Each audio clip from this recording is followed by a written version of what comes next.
Meus amados, eu quero ler o texto bíblico, os irmãos fiquem sentados. E já fora lido.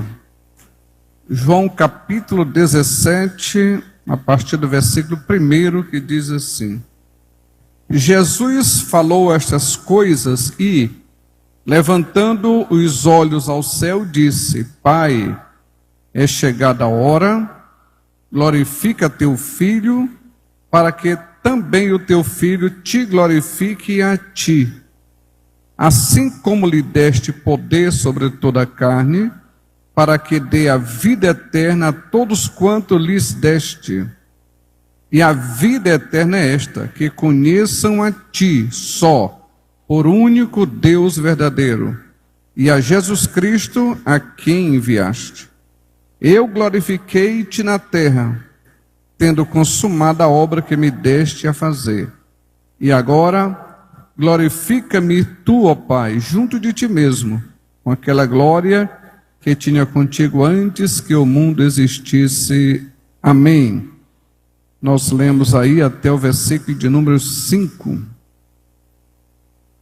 Quando nós deparamos com a palavra de Deus, irmãos, e aqueles que, os estudantes da Bíblia, como na canção apresentada pelos professores da escola bíblica, eu disse que devemos estudar com denodo, sempre estudar a Bíblia, porque quando você estuda a palavra na inspiração do Espírito de Deus, porque os irmãos sabem que a Bíblia não pode ser interpretada com a mente carnal.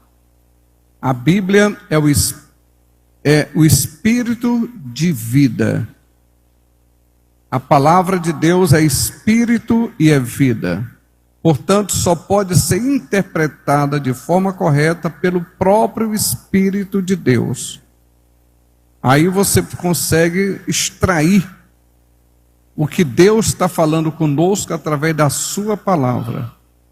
E nessa busca, nessa caça ao tesouro escondido da palavra, a gente estuda, já tem mais de 2000 anos de história, e a gente nunca consegue extrair tudo que está na palavra, porque é a palavra de Deus, é um verdadeiro oceano de conhecimento, e nós não conseguimos extrair tudo. Por isso, a gente olha um texto de 5 versículos, tem verdades aqui tão profundas, estão ocultas, mas que o Espírito está revelando para um, para outro, e assim são riquezas que a gente deve debruçar no estudo, na meditação, deixando o Espírito fluir, para que a gente tenha esse conhecimento da palavra de Deus.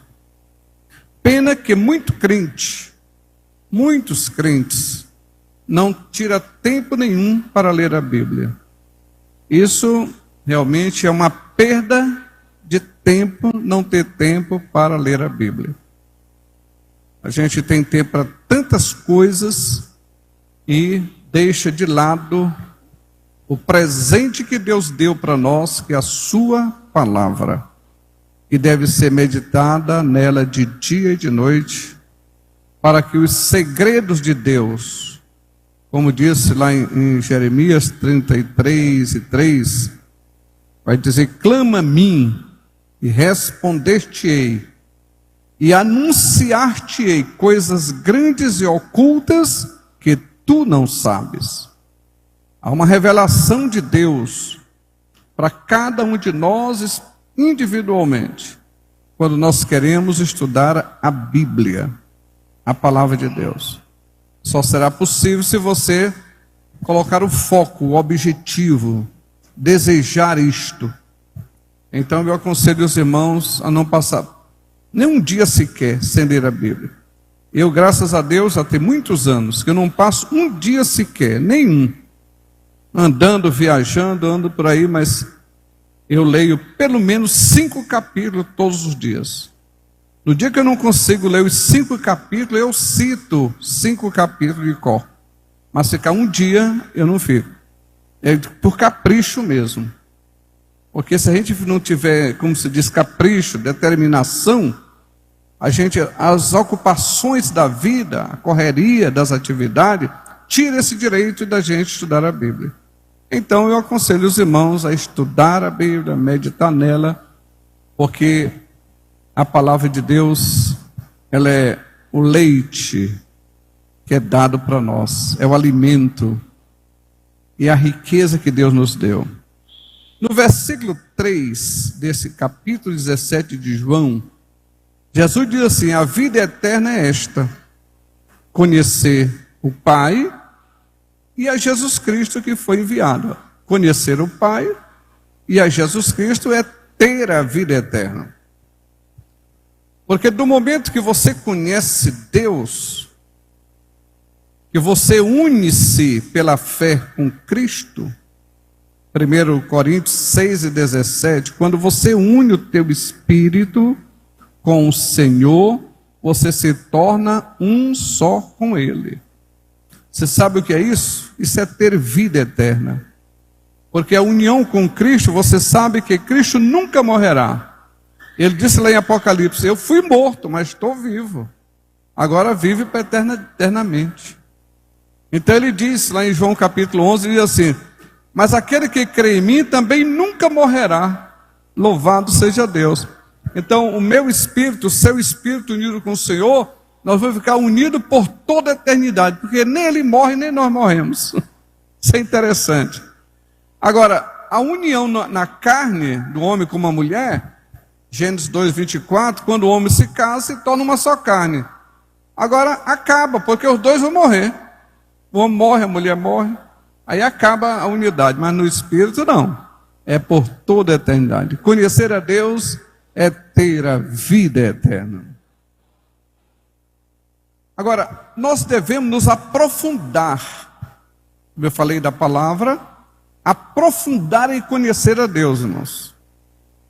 Olha, lá em Oséias 6:3 diz assim: conheçamos e prossigamos. Conheça e continue conhecendo.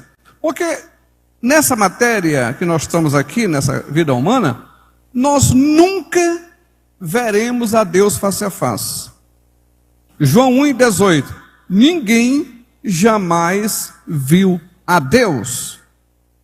E o Senhor falou isso para Moisés: se alguém vê o meu rosto, morre. Não tem condições de vê-lo nessa matéria que estamos.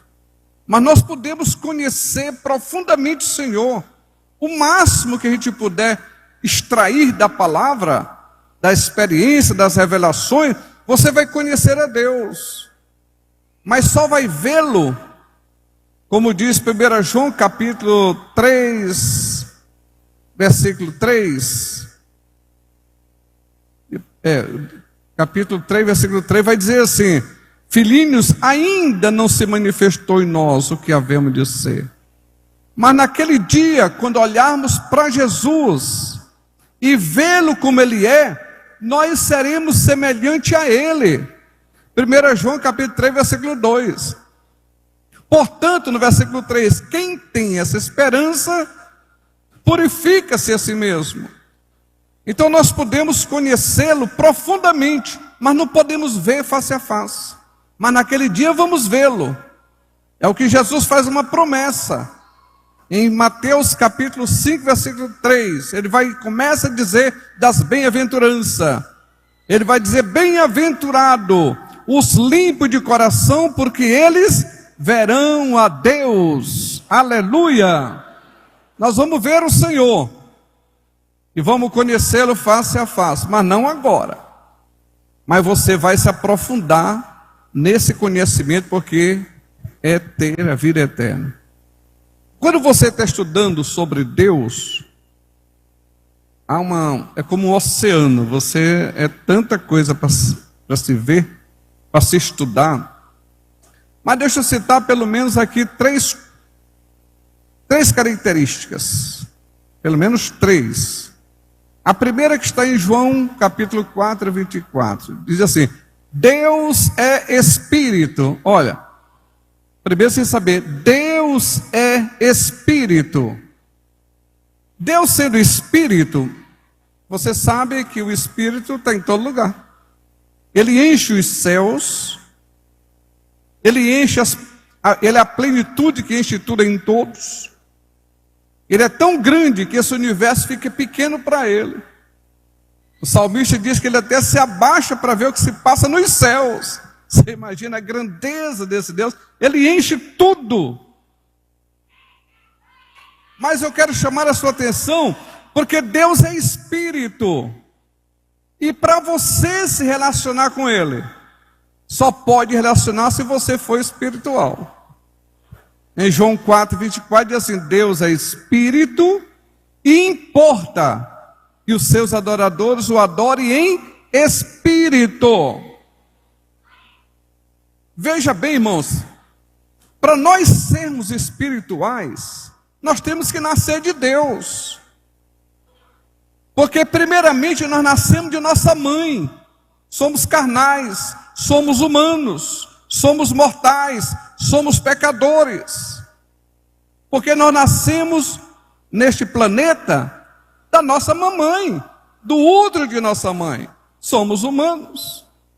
E nessa qualidade de humano somente, por mais inteligente que a pessoa tenha, capacidade intelectual, mas o que quer que ele faça nesta vida, esse homem natural, o que quer que ele faça, seja as melhores coisas da vida, como por exemplo diz 1 Coríntios 13, ainda que, veja bem, ainda que você tivesse todos os conhecimentos desse mundo, ainda que você chegasse a falar todas as línguas, até a língua dos anjos, ainda que você pegasse todos os bens que você tem e desse para pobres, chegasse ao ponto até de seu próprio corpo ser oferecido para ser queimado em favor de alguém,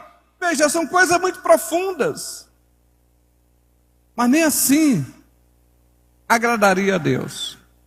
Romanos capítulo 8, versículo 8 diz: o homem natural, o homem carnal não pode agradar a Deus, porque o relacionamento de Deus e Espírito é com o homem espiritual. Só se pode relacionar com Deus no Espírito, porque Deus é Espírito, relaciona com o homem no Espírito. Para o homem ser espiritual, ele tem que nascer de Deus.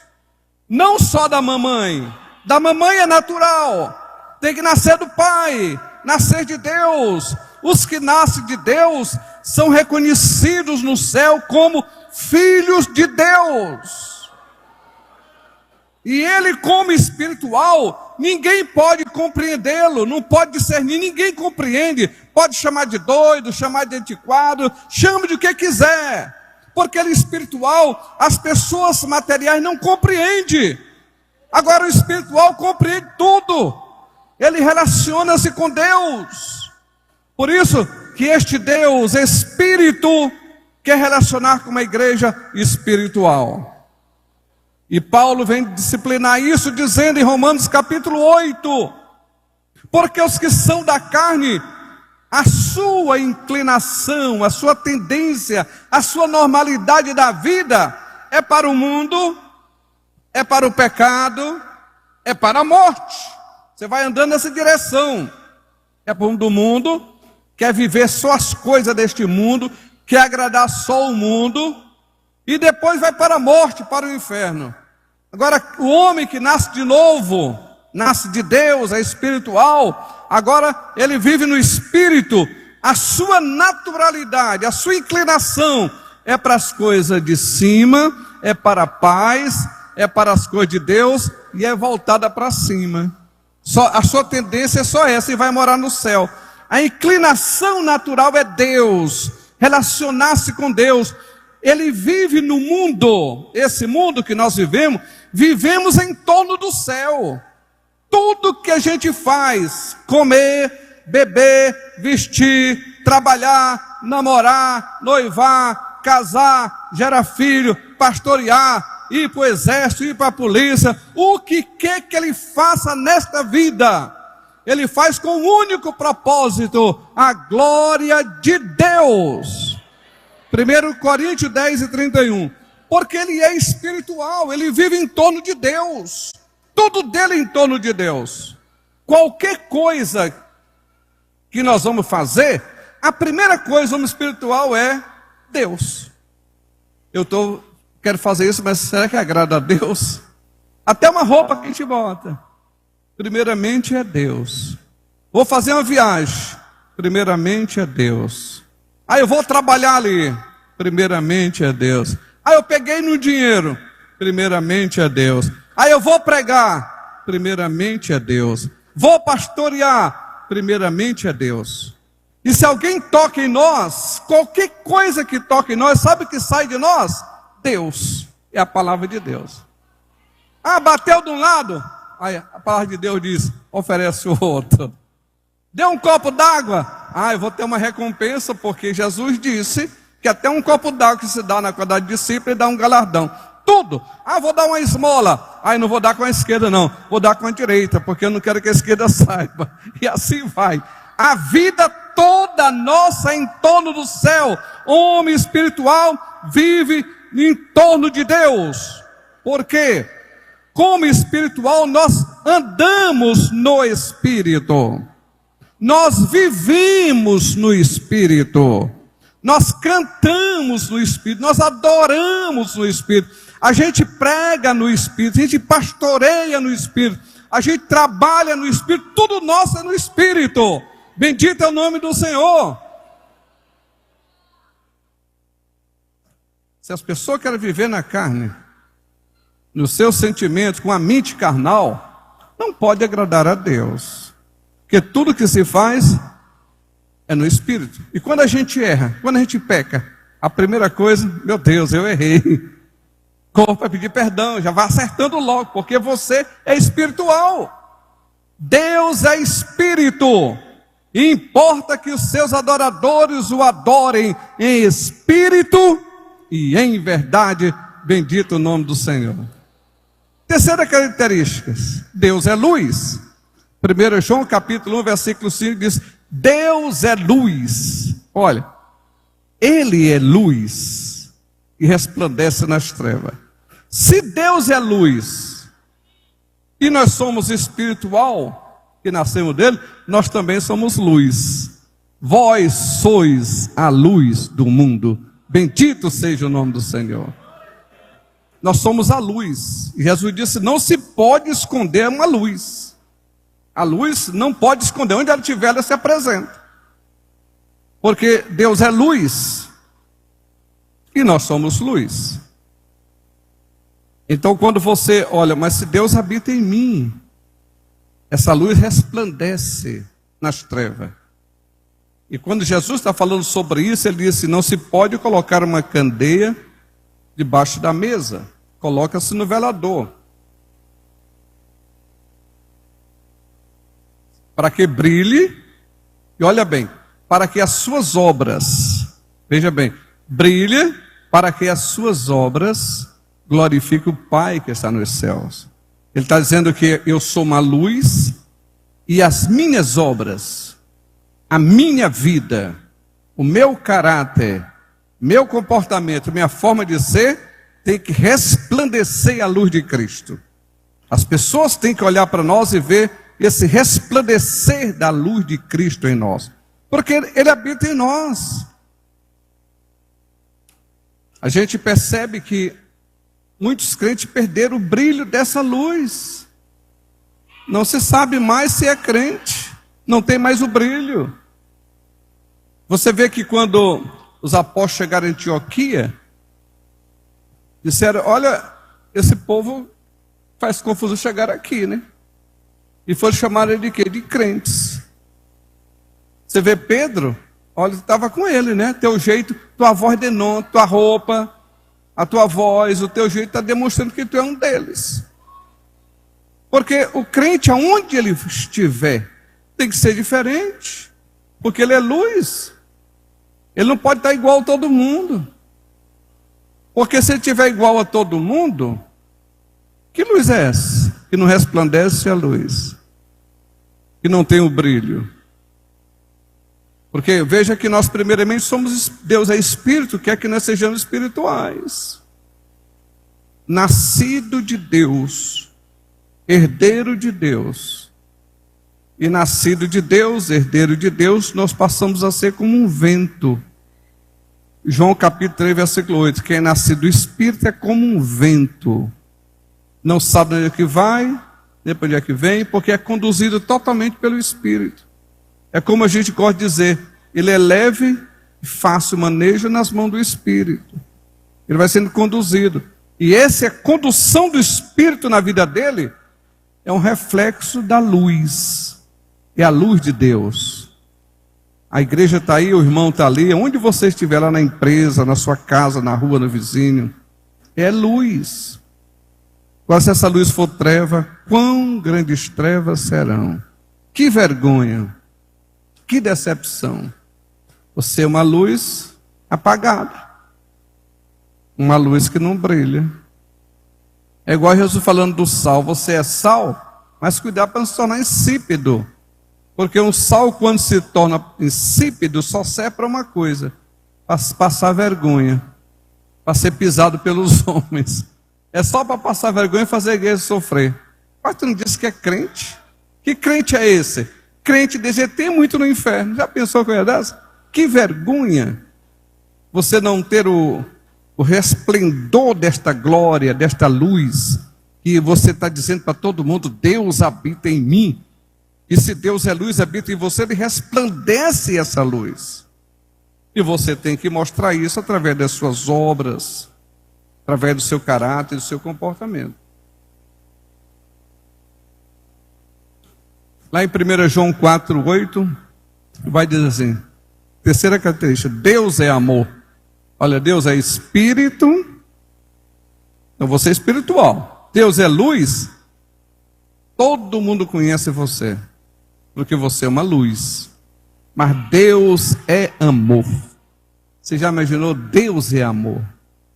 Então esse amor de Deus, Romanos 5:5, que foi derramado no meu coração, no seu coração, nos nossos corações, pelo Espírito Santo que nos foi dado, o amor de Deus. Nós somos movidos por esse amor. Sabe o que é isso, irmão? Quando você olha para Deus e amor, tudo que Deus faz, Ele faz por amor. Tudo que Ele faz por amor. Assim está dizendo para nós, tudo que nós fizermos, você faz movido pelo o amor. Você não vai fazer por ódio, por raiva, faça pelo amor. Porque o amor é de Deus. E é bem importante você observar isso, que quando o Senhor te chama para você viver o amor, porque Ele é amor, Ele conhece a capacidade da nossa estrutura. A que ponto eu posso amar? Mas chega o momento dos limites. Porque como carnal, como humano, que você não tem nossos limites. Eu não consigo mais te amar. Isso foi além da minha capacidade. Então eu não posso te perdoar, eu não posso te amar, não quero te ver, porque eu não consigo mais. Essa é a capacidade do homem natural. Mas agora o amor de Deus, derramado no nosso coração, Ele nos dá uma capacidade não humana, uma capacidade de Deus, para você amar, não com teu amor, mas amar ao outro com o amor de Deus, que não conhece limite. Porque o amor é a força mais poderosa que tem. O amor nunca falha. O amor tudo suporta. O amor tudo perdoa. O amor tudo espera. O amor tudo acredita. Bendito é o nome do Senhor. Com o meu amor não dá, mas com o amor de Deus dá. Louvado seja Deus. Podemos amar. Porque você imagina uma igreja que diz assim: eu nasci de novo. Sou homem espiritual. Sou uma mulher espiritual. Eu resplandeço a luz de Deus nessa terra, mas eu não consigo amar. Quando a maior característica de a prova que você é discípulo de Cristo é quando vocês amar uns aos outros. O amor é uma característica de toda a igreja, porque Deus é amor. Porque a prova da grandeza do amor de Deus, Ele demonstrou no Calvário. Quando ali Ele deu seu Filho unigênito para que todo aquele que nele crê não pereça, mas tenha vida eterna. Porque Deus amou o mundo de uma tal maneira. Ele mostrou, ele é perfeito amor. Todas as suas ações, todas as suas decisões, ele faz movido pelo amor. Ele quer que você viva, quer que nós vivamos assim. As pessoas olham para nós e tem que ver amor. Eu falei com o pastor, falei com o diácono, falei com o presbítero, falei com aquela irmã, falei com aquele irmão. O que eu vi nele? Amor. Ele me ama, demonstrou o amor. O amor, irmãos, é a forma do Espírito de Deus agir em você. Todos os dons do Espírito é o Espírito do amor agindo através de você. É o amor em ação. É o amor cuidando de pessoas, sendo benevolente, amando. É através desse amor que nós produzimos também os frutos do Espírito, porque nós amamos. No momento, porque você sabe que tem os dois tipos de frutos, carnal, chamado obra da carne, e o fruto do Espírito. Quando você não tem o amor, o seu amor apenas humano, você vai produzir ódio, raiva. Nesse mesmo momento de produzir raiva, ódio contra a pessoa, é quando brota o amor de Deus para produzir o fruto do Espírito chamado amor. O amor brota exatamente na mesma hora. Na hora de brotar, em uma situação pode brotar raiva ou pode brotar o amor. E você brota o amor porque você é espiritual. Se não for espiritual, brotará a raiva. Porque a base de todos os dons, como disse Paulo, é o amor. É você amar. Isso é tão forte porque Paulo diz lá em 1 Coríntios capítulo 13, no último versículo, vai dizer assim, são três coisas. É a fé, a esperança e o amor. A fé e a esperança pode desaparecer, mas o amor permanecerá por toda a eternidade. Porque nós somos amados aqui, nós amamos aqui, continuaremos sendo amados e amamos também no céu. O amor jamais acaba. E essa característica tem que brotar no nosso coração, porque o Espírito de Deus que habita em nós, ele encheu o nosso coração de amor. O amor de Deus foi derramado de forma abundante. Isso é tão interessante que quando nós começamos a exercer o amor, praticar o amor, quanto mais você pratica o amor, mais você tem amor para dar. Quanto mais você ama, mais amor você tem, mais amor você dá. É uma fonte inesgotável, porque essa fonte vem do próprio Deus. Então vamos pensar, nós somos chamados por Deus para um projeto tão grande, irmãos. Eu olho assim, 1 João capítulo 2, versículo 25. Esta é a promessa que Deus nos fez, a vida eterna.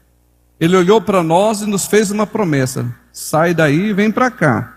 Estou te tirando das trevas para a luz. Estou te tirando do Egito para levar para Canaã. Eu estou te fazendo uma promessa, vida eterna. Então quero que tu me conheça, para que você tenha a vida eterna. Agora nessa caminhada eu quero que tu seja, primeiramente, espiritual. Tem que nascer de Deus. Porque enquanto não nascer de Deus, não pode ser filho de Deus. João 1:12. Mas a todos quanto receberam, deu-lhes o direito de serem feitos filho de Deus, a saber, aqueles que creram no seu nome. Tem que ser espiritual. Mas nesse caminho, nós vamos sendo uma luz. Todo mundo tem que ver, todo mundo tem que olhar para nós e ver essa luz brilhando intensamente, porque Deus habita em nós. E para essa luz brilhar, nessa caminhada, nós temos que trabalhar, nós temos que evangelizar, nós temos que cuidar de famílias, nós temos que fazer todas as atividades que são inerentes a esta vida, mas tudo feito por amor. Com amor, por amor. E não com raiva. E não por qualquer outra motivação. Essa motivação é porque amamos. A igreja é chamada para viver por amor. Então você está sempre fazendo essa análise. O que eu estou fazendo é por amor. E eu queria dizer para os irmãos assim: a gente tem que ser inteligente, tem que ter uma inteligência sobre nós, porque nós sabemos que nessa caminhada em direção à eternidade, quando chegar lá, nós vamos ser julgados às obras. Nós não seremos julgados para saber se vai para o céu ou não. Nós já vamos para o céu, porque o nascer de novo já nos dá o direito à vida eterna. Mas seremos julgados às nossas obras. 2 Coríntios, capítulo 5, versículo 10. Para quê? Para receber galardão, quer dizer, recompensas, avaliação do teu trabalho. Agora, todo trabalho, observe bem isso, todo trabalho que fizermos aqui, que fizermos movido pelo amor de Deus, e para a glória de Deus, Deus nos dará uma recompensa. 1 Coríntios 15, 58. Deus não é injusto para se esquecer de todo o trabalho que nós fizemos aqui para Ele, não para si, mas para Ele. Ele dará uma recompensa. Agora, nós podemos desenvolver atividades maravilhosas no reino de Deus e não ter recompensa nenhuma. Eu posso ser pastor dessa igreja, posso fazer o melhor trabalho em todas as áreas e no final não ter recompensa de nada. Posso pregar os melhores sermões, posso curar enfermos, posso expulsar demônios e no fim não receber nada. Por quê? Porque todas as coisas são feitas têm um endereço. Ou eu faço para mim, ou eu faço para Deus, ou então faço para os outros. A maior parte das coisas a gente quer fazer para si, para a minha glória. Estou puxando tudo para mim, puxando a brasa para o meu espeto. Eu estou fazendo para o meu engrandecimento, para a minha projeção, para a minha satisfação pessoal. Se eu trabalhei, seja o que for, para mim, que eu mesmo me pague. Se trabalha para mim, eu tenho que me pagar a mim mesmo. Eu estou trabalhando para os outros, eu vivo para a minha família, eu vivo para a igreja, eu vivo para os outros, então que os outros te paguem. Não trabalhou, não foi para eles? Agora, se você trabalhou para Deus, que Deus te pague. É só isso. Para quem você trabalha? Para você? Para os outros ou para Deus? Você vai dar uma resposta. Essa palavra, lá em Hebreus 4,13, vai dizer... 4,12 vai dizer que ela é apta para discernir os pensamentos e as intenções do coração do homem. As intenções. Por que você veio para o culto? Só porque está na escala? Eu vim aqui para agradar meu pastor. Então que o pastor te pague. Eu vou orar. Orar para quê? Não, porque eu quero me parecer espiritual. Então que você se pague. Eu estou expulsando demônio. Estou curando enfermo. Para quê? Para uma projeção pessoal minha. Então que você se pague. Agora, se você é um homem espiritual, vive na luz, e o amor de Deus te constrange, é o amor que flui, que brota no teu coração como rio, te impulsionando, te inspirando, te movendo, você fará para a glória de Deus. E Deus te paga. Meus amados, eu acho que o tempo já acabou, é 21? Renove? Não, 20:40. Deixa eu dizer mais uma coisa. Eu olhei para o relógio e achei que já estava passando do horário. Mas eu me lembro de uma história que eu li num livro. Esse livro não sei onde que existe. Mas um pastor lá do Rio Grande, lá de Santa Catarina, me deu esse livro e eu li. E achei aquilo muito interessante quando ele dizia assim: eu tive um sonho, dizia ele, eu tive um sonho, uma visão. Nessa visão eu chegava no céu. É uma história longa, o que ele disse no livro, é um livro todo contando essa visão. Mas em suma ele dizia assim, eu cheguei lá e encontrei um pastor. Quando eu encontrei esse pastor, foi a primeira pessoa que ele encontrou nessa visão dele. Ele ficou tão empolgado que foi falar com aquele pastor e disse, olha, meu maior desejo era te conhecer, porque você foi pastor de uma grande igreja, você tinha programa de rádio, televisão, você construiu muitos templos, construiu colégio, a imagem sua que eu tenho é altamente positiva pelo trabalho que tu fizeste na terra, e eu tinha desejo de te conhecer. E ele disse, calma rapaz, calma, tu está vendo que eu não tenho tanto brilho aqui? Ele disse que parecia que, dizia ele, parecia que lá no céu, as pessoas brilhavam conforme o resultado, o que ele fez para Deus. E ele disse, está vendo que eu não tenho tanto brilho aqui? Ele disse, mas pelo trabalho que tu fizeste. Ele disse, acontece que quando faltava mais ou menos, acho que uns 2 anos, 1 ano para ele morrer, esse pastor morrer, Deus colocou ele na cama. E ele passou um tempo acamado. Lá na cama ele disse assim, eu caí em mim e percebi que tudo que eu fiz, construí igreja, fiz programa, fiz colégio, fiz tanta coisa, descobri que eu não estava trabalhando para Deus. Eu estava trabalhando para mim, para minha projeção pessoal. Eu usava o reino, mas pensando em mim. Mas lá na cama, eu caí em mim, e ali me arrependi, ali pedi perdão, e fui servir a Deus, mas não tive tempo de trabalhar para Ele. Quando eu cheguei aqui, que deu o galardão? Ficou para trás. Aí ele conta várias histórias, e no fim ele conta assim, encontrei o apóstolo Paulo, quando ele viu Paulo brilhando uma luz muito gloriosa, ele disse, olha Paulo, eu tinha o maior sonho também de te conhecer, que tu foste o ícone do cristianismo no mundo e tal.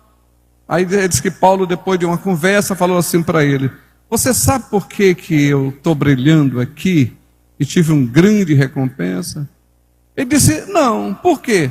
É porque no início do meu ministério, a primeira revelação que eu tive foi essa, de todos os pecadores, eu sou o principal, eu sou o pior de todos, e não atribuí nada a mim, tudo que eu fiz por Deus me impulsionando, eu fazia para Ele, eu não fiz nada para mim, fiz para Deus. Então, meus amados, que isso sirva-se de despertamento para nós. Você nasceu de novo? Você é homem espiritual? Você brilha a luz? Seja movido pelo amor de Deus para trabalhar para Deus. Tudo. Olha, em Efésios capítulo 6 diz, até quando você for fazer um trabalho para os homens, pegar a van, fazer um trabalho, levar os clientes lá em Balsas, quando você for trabalhar de pedreiro, quando você lá na empresa trabalhando, ou lá no exército, ou você como professor, ou eu como pastor, o que quer que você faça, diz o apóstolo Paulo, não faça para agradar os homens, faça para agradar a Deus. Que Deus nos abençoe e nos guarde, irmão. Que a paz esteja conosco.